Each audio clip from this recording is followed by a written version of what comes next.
Hi friends, ఎలా ఉన్నారు? Tovino Thomas గారు హీరోగా యాక్ట్ చేసిన మరియు త్రిష ప్రధాన పాత్ర వహించిన 'ఐడెంటిటీ' మూవీ ఇప్పుడు ఓటీటీలో స్ట్రీమ్ అవుతుంది. ఓవరాల్‌గా మూవీ ఎలా ఉంది అన్నది ఈ రివ్యూలో తెలుసుకుందాం. మీరు గనుక ఈ ఛానెల్‌ని ఫస్ట్ టైమ్ విజిట్ చేసుంటే ఖచ్చితంగా లైక్ చేయండి, షేర్ చేయండి, సబ్స్క్రైబ్ చేయండి ఫ్రెండ్స్. ఓకే ఫ్రెండ్స్, ఓవరాల్‌గా మూవీ చూసినాక కొంచెం సెకండ్ హాఫ్‌లో కాంప్లికేటెడ్ నరేషన్ ఉంటుంది. కొత్త కొత్త క్యారెక్టర్ ఇంట్రొడ్యూస్ అవుతాయి. ఫస్ట్‌లో కొంత సాగదీసినప్పటికీ సెకండ్‌లో ఫాస్ట్ స్క్రీన్ ప్లేతో మూవీ ఒక ఎండ్‌కొస్తుంది. ఓవరాల్‌గా it's a decent thriller movie అని చెప్పుకోవచ్చు.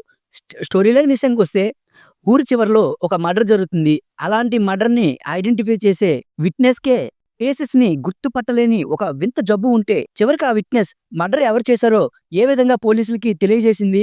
అసలు ఆ మర్డర్ చేశారెవరు? ఎందుకు చేశారు? అన్నదే స్టోరీ లైన్ ఫ్రెండ్స్. మూవీలో పాజిటివ్స్ విషయానికొస్తే యాస్ యూజువల్‌గా టొవినో థామస్ గారు సూపర్‌గా యాక్ట్ చేశారని చెప్పుకోవచ్చు. ఒక మంచి థ్రిల్లర్‌ని చూడబోతున్నాం అనే ఒక ప్రామిసింగ్ స్టార్ట్‌నైతే ఇచ్చారు. అదిరిపోయే బ్యాక్‌గ్రౌండ్ స్కోర్ మరియు చక్కటి డబ్బింగ్ అనేది ఈ మూవీ ప్లస్ అని చెప్పుకోవచ్చు. నెగెటివ్స్ విషయానికొస్తే మూవీ సెకండ్ హాఫ్ స్టార్టింగ్‌లో కొంతవరకి లాగ్ అనిపిస్తుంది.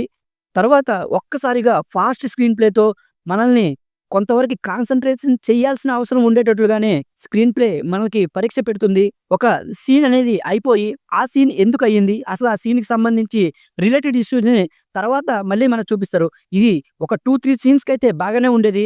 కానీ మూవీ మొత్తం అదే నరేషన్‌తో వెళ్ళడం వల్ల మనం కొంతవరకు కన్‌ఫ్యూజ్ అయ్యే అవకాశం కూడా ఉంది. ఎప్పుడైతే ట్విస్ట్ రివీల్ అవుతుందో అప్పటి నుండి స్క్రీన్ ప్లే, స్టోరీ మొత్తం కూడాను మనం ఏ విధంగా ప్రెడిక్ట్ చేస్తామో అదే తప్ప కొత్తగా ఏం లేకపోవడం వల్ల మనం ఒక మంచి సీట్ ఎడ్జ్డ్ థ్రిల్లర్‌నే చూసాం అనే ఫీలింగ్ అయితే లాస్ట్‌కి మిస్ అవుతాం. కాకపోతే ఇట్స్ ఎ డీసెంట్ థ్రిల్లర్. ఒకసారి ఓటీటీలో కాబట్టి ట్రై చేయొచ్చు ఫ్రెండ్స్. మీరు గనుక ఈ మూవీ చూస్తుంటే మీ ఒపీనియన్ ఏంటో వీడియో కింద ఉన్న కామెంట్స్‌లో తెలియజేయండి. మీకు గనుక నా రివ్యూ నచ్చినట్లయితే లైక్ చేయండి, షేర్ చేయండి, సబ్స్క్రైబ్ చేయండి. ఈ మూవీకి నేనిచ్చే rating 2.75 out of 5 friends. Thank you.